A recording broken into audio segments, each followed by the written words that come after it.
a la carrera académica de una vida entera, como si se ha desarrollado institucionalmente en otros países. Y creo que con eso concluyo mis reflexiones. Muchas gracias.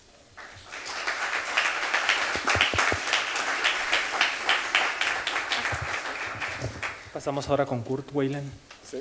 Gracias, muchas gracias por la invitación de estar aquí. Yo tomé la pregunta un poco en el inicio como casi postmoderna, si hay una diferencia de mirar a América Latina del norte o del sur, porque a veces uno hay esta idea de solamente los peruanos pueden entender al Perú y solamente los alemanes a Alemania. Entonces, en términos generales de principio científico, yo creo que no hace ninguna diferencia si eres gringo, alemán, o peruano, chileno, o marciano, analizando al Perú. Yo creo que en términos generales debe haber una verdad, una realidad, y de donde la miramos no hace ninguna diferencia en términos generales de principio científico, pero claramente en términos pragmáticos hay diferencias y hay diferencias legítimas. Claramente que uno tiene más interés en entrar más en la parte específica del caso del propio país, a veces por razones pragmáticas de consultoría, de entender mejor el propio país, y muchas veces ocurre así. Y por eso, claramente que el propio concepto de política comparada significa los otros países, ¿verdad? En Estados Unidos no hace parte de la política comparada. Es Alemania que no es parte de la política comparada, Estados Unidos sí. Entonces, la política comparada siempre son los otros. Comparamos a los otros, pero muchas veces no comparamos con el propio país. Y esto hace sentido porque, especialmente en pregrado, muchos estudiantes quieren entender el propio país, hace sentido en cierta manera. Pero yo creo que uno también pierde mucho en esta exclusión del propio país de la política comparada, porque muchas veces es más fácil entender la peculiaridad del propio país de la comparación, de una manera comparada. Yo entendí mejor lo que significa Alemania estando en Estados Unidos que en Alemania. Entonces, yo creo que esto es importante superar esta idea que el propio país no merece la comparación, que es tan específico, tan peculiar. Y yo creo que es al inverso, muchas veces uno entiende mucho mejor lo que es lo específico, lo que es lo peculiar, porque es lo diferente. Entonces, yo creo que para la política comparada en el norte y el sur es importante superar esta idea de mirar el propio país de una manera tan peculiar e incluirlo en la política comparada. Por eso, por ejemplo, cuando yo tengo estudiantes de América Latina en Austin, Texas, casi todos, sí, ¿cuál será el tema de tu tesis? El propio país, yo quiero hacer Perú, Brasil. Y yo siempre recomiendo, sí, está bien, lo entiendo muy bien, porque ustedes saben mucho sobre el propio país, tienen interés, pero lo hagan de una manera comparada, comparen Perú con Colombia, comparen Brasil con otro país, para aprovechar esta ventaja de la comparación. Y por eso yo creo que es importante para los estudiantes del Perú, de América Latina, de utilizar más la comparación. Este es uno de los mensajes del libro que estábamos discutiendo ayer, de inserir el Perú en la política comparada. Y yo creo que aún este libro podría aprovechar más la comparación mismo entre varios países.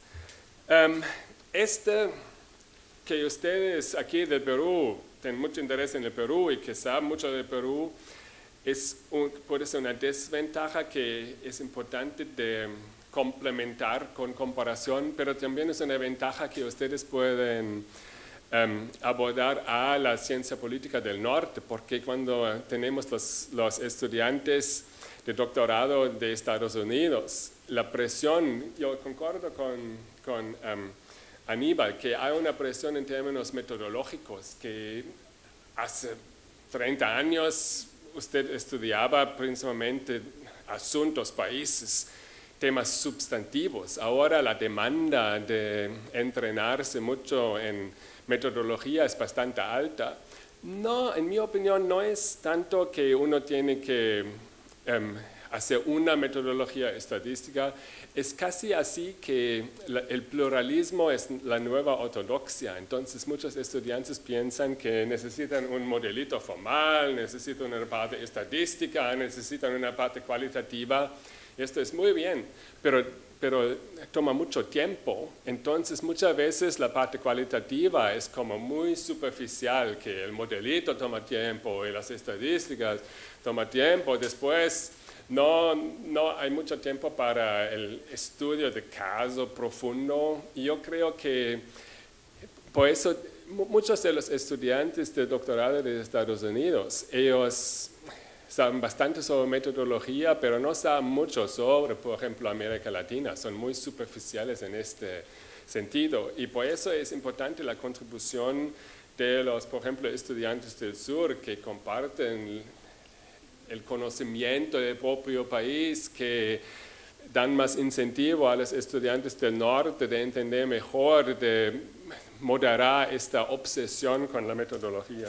Y entonces por eso yo creo que hay una complementación de las perspectivas del sur más enfocadas en el país y de las perspectivas del norte más obsesionadas con la metodología, que se pueden complementar para aprovechar ambos los lados de esta relación. Estos fueron mis comentarios. Gracias.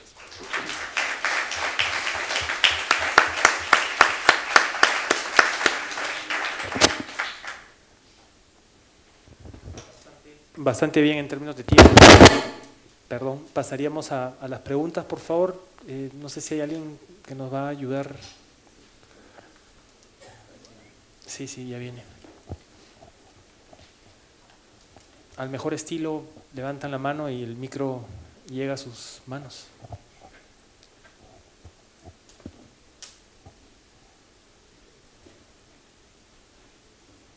Por acá.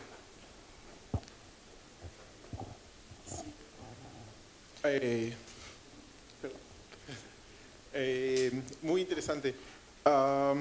Yo quería hacer efectivamente hay las diferencias norte-sur y como decía Kurt, en el sur hay la preocupación por el país y en el norte habría una preocupación más por la metodología. Pero creo que la preocupación por el país también es una preocupación por temas más grandes del país. Es decir, no necesariamente solo el país, sino que te preocupa el régimen, te preocupa cómo se formaron los partidos, te preocupa, en fin, una serie de cuestiones muy grandes que la Academia del Norte tiende a decirte, acota tu pregunta más pequeña, es decir, también hay una cuestión de qué es lo que quieres mirar. A partir de esto me hacía una pregunta, es decir, estamos hablando del norte, pero Europa no aparece en esta configuración del norte. En mi propio trabajo, que trabajo sobre temas de clivajes, por ejemplo, he descubierto que en la literatura Bartolini, Caramani, que es gente que está en Europa, y que trata, creo, de combinar un poco las dos cosas, es decir, tienes las preguntas grandes, tratarlas de responderlas con sofisticación metodológica. De alguna manera me sonaba a alguna de las preguntas que leyeron esto de ¿se puede tener lo mejor de los dos mundos? Me sonaba que en Europa hay un intento a veces de, no digo que sea toda Europa, ni digo que solo ahí, pero que por lo menos en mi caso he encontrado algunas veces esta vía, tercera vía podríamos llamarle de alguna manera, y de alguna manera siento que en la Academia del Sur tal vez estos vínculos con Europa se están debilitando y que comienza a primar una relación solo con Estados Unidos, ¿no? No sé si tienen alguna reflexión sobre esto que podrían compartir con nosotros. Sí, aprovechando que el micrófono está aquí, hemos estado conversando, ¿no?, con los colegas, pero yo quisiera tener la conversación que hemos tenido entre nosotros de cara a todos los estudiantes y a los participantes en el seminario. Y es la conversación volviendo, ¿no?, a la presentación del libro de anoche, de Alberto Vergara y Carlos Meléndez. Y estamos comentando cómo, visto de un lado,